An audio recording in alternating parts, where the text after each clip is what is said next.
விழுப்புரம் மாவட்டம் மரக்காணத்தில் மழை வெள்ள பாதிப்புகளை பார்வையிட்ட முதலமைச்சர் மு க ஸ்டாலின் மீட்பு நடவடிக்கைகளை விரைந்து மேற்கொள்ள அதிகாரிகளுக்கு அறிவுரை.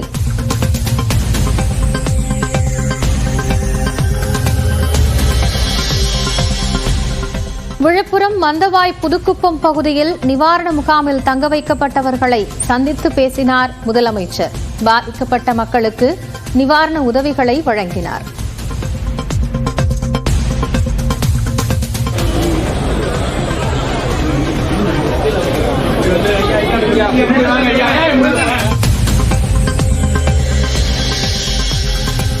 கிருஷ்ணகிரி மாவட்டம் ஊத்தங்கரையில் 50 சென்டிமீட்டர் மழை பதிவு. விழுப்புரம் மாவட்டம் கேதர் பகுதியில் 42 சென்டிமீட்டர் மழை பதிவானதாகவும் வானிலை ஆய்வு மையம் அறிவிப்பு.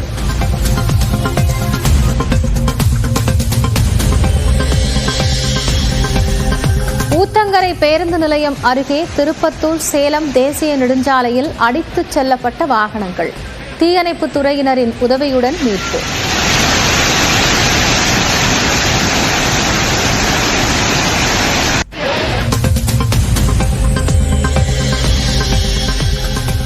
ஊத்தங்கரையில் வெள்ள பாதிப்புகள் குறித்து அதிமுக பொதுச் செயலாளர் எடப்பாடி பழனிசாமி ஆய்வு.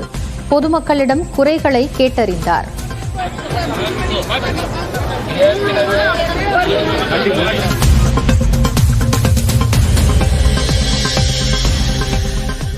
மாவட்டம் அரூர் அருகே தென்பெண்ணை ஆற்றில் வெள்ளப்பெருக்கால் போக்குவரத்து துண்டிப்பு. அரூர் சென்னை சாலையில் போக்குவரத்து நிறுத்தம்.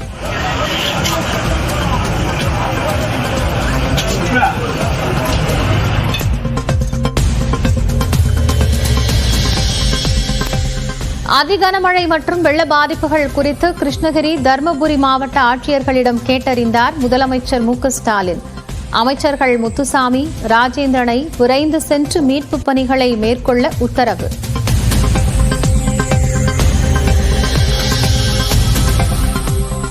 தென்பெண்ணை ஆற்று வெள்ளத்தால் கடலூரில் வீடுகளுக்குள் புகுந்த நீர்.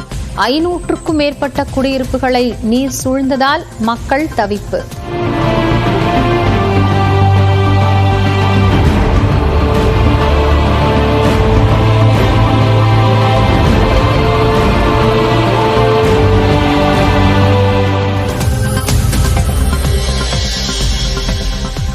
தென்பெண்ணை ஆற்றின் கரை உடைப்பால் கடலூர் மாவட்டத்தில் குண்டு உப்பலவாடி பகுதியில் வெள்ள நீர். பாதிக்கப்பட்ட மக்கள் படகு மற்றும் டிராக்டர் மூலம் மீட்பு.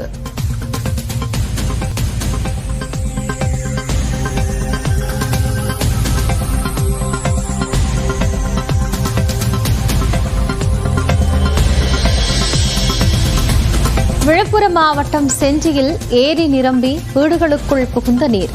வஉசி நகர் பகுதி மக்கள் தவிப்பு.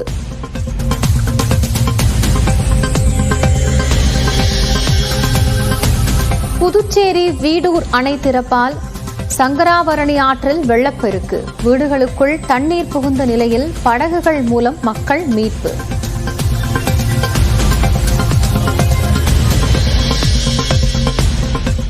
சேலத்தில் கனமழையால் சின்னேரி வயக்காடு பகுதியில் வீடுகளுக்குள் புகுந்த மழைநீர். பாதிக்கப்பட்ட பகுதிகளில் மாநகராட்சி ஆணையர் ஆய்வு.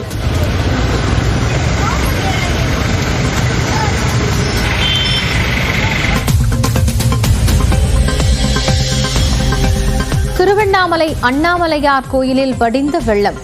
பக்தர்கள் வழிபாடு நடத்த அனுமதி.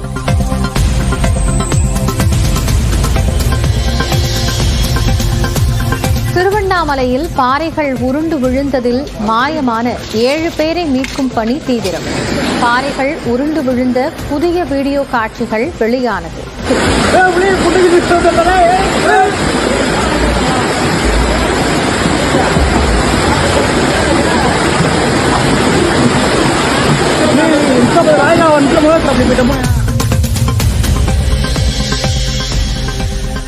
பெரியார் சிலை மற்றும் கனிமொழி குறித்து அவதூறான பதிவுகளுக்கு ராஜாவிற்கு தலா 6 மாதங்கள் சிறை தண்டனை விதிப்பு.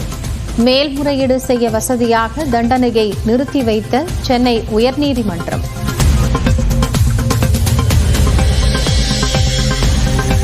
தனக்கெதிராக அரசியல் பழிவாங்கும் நடவடிக்கையாக வழக்கு தொடுக்கப்பட்டுள்ளதாக ஹெச் ராஜா குற்றச்சாட்டு. அரசியல் சித்தாந்த ரீதியான போர் தொடரும் என உறுதி.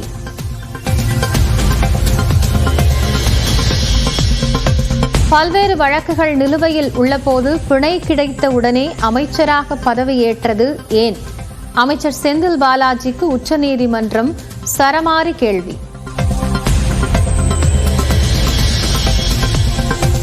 டிசம்பர் 9 கூடும் தமிழ்நாடு சட்டப்பேரவை 2 நாட்கள் நடைபெறும்.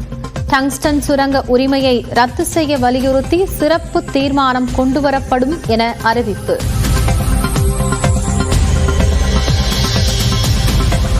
புயல் பாதிப்பு குறித்து விவாதிக்க அனுமதி மறுக்கப்பட்டதால் ஏற்பட்ட அமளியால் மக்களவை நாள் முழுவதும் ஒத்திவைப்பு. மாநிலங்களவையிலும் அலுவல்கள் முற்றிலுமாக.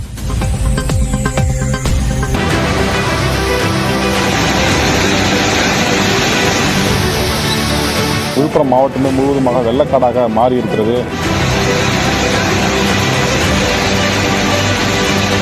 3 நாட்களாக இந்த மழை வெள்ளத்தில் அந்த வஉசி நகர் பகுதி மக்கள் முழுவதுமாக தவித்து வரது பார்த்துட்டு இருக்கிறோம். தென்பெண்ணை ஆற்றில் ஏற்பட்ட வெள்ளப்பெருக்கு காரணமாக தற்போது கடலூர் மாவட்டத்தில் நகரப்பகுதியில் முழுமையாக வெள்ளக்காடாக காட்சியளிக்கிறது. வெள்ள நீர் சாலைகளில் சூழ்ந்திருப்பதால் தற்பொழுது கிழக்கு கடற்கரை சாலையில் போக்குவரத்தானது துண்டிக்கப்பட்டது. நேற்று இந்த இடத்தில் இருந்து தற்போது ஒரு சொட்டு மழை கூட இல்லாத நிலைதான் காணப்படுகிறது.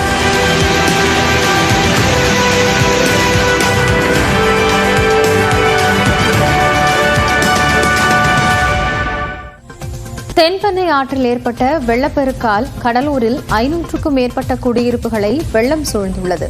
சாத்தனூர் அணையிலிருந்து உபரிநீர் திறக்கப்பட்டுள்ளதால் தென்பெண்ணை ஆற்றில் வினாடிக்கு 1,70,000 கன அடி நீர் செல்கிறது.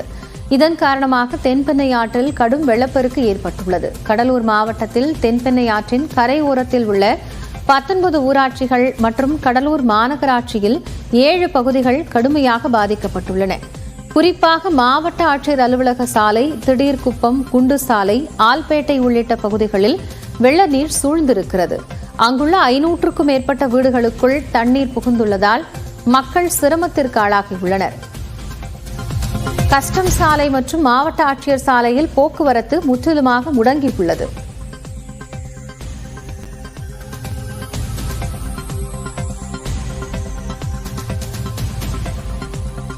இதேபோன்று தென்பெண்ணை ஆற்றின் கரையோரம் உள்ள பெரிய கங்கணம் குப்பம் கிராமத்தில் 200க்கும் மேற்பட்ட குடியிருப்புகளை வெள்ளநீர் சூழ்ந்துள்ளது. அதைத் தொடர்ந்து அப்பகுதியில் இருந்த மக்களை மீட்புக் குழுவினர் மீட்டு தனியார் மண்டபத்தில் தங்க வைத்துள்ளனர்.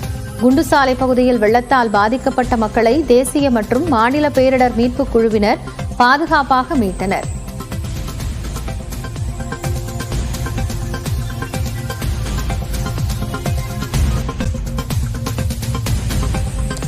கிருஷ்ணகிரியில் ஆய்வு செய்த பிறகு அதிமுக பொதுச் செயலாளர் எடப்பாடி பழனிசாமி தற்போது செய்தியாளர்களை சந்திக்கிறார். பார்க்கலாம்.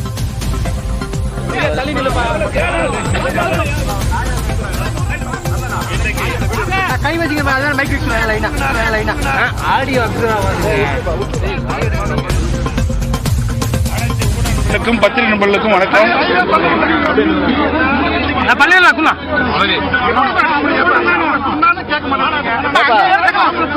ஒரு இடத்துல பிக்ஸ் பண்ணி கொடுக்குறாங்க, பேசுறீங்களா? அவங்க ரெக்கார்ட் கொஞ்சம் விடுங்க. வா வா வா வா லைட் புடி வா.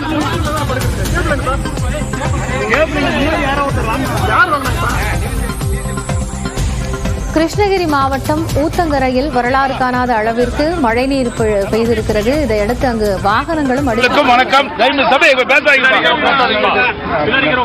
அனைத்து ஊடகங்களுக்கும் வணக்கம். கடந்த ஒரு 5 தினங்களாக இந்திய வானிலை ஆய்வு மையம் அறிவித்தன்படி இன்றைக்கு பெஞ்சல் புயலால் தமிழகத்தில் பல்வேறு மாவட்டங்களில் கனமழை பொழிந்து கொண்டிருக்கின்றது. அந்த புயலின் தாக்கத்தின் அடிப்படையிலே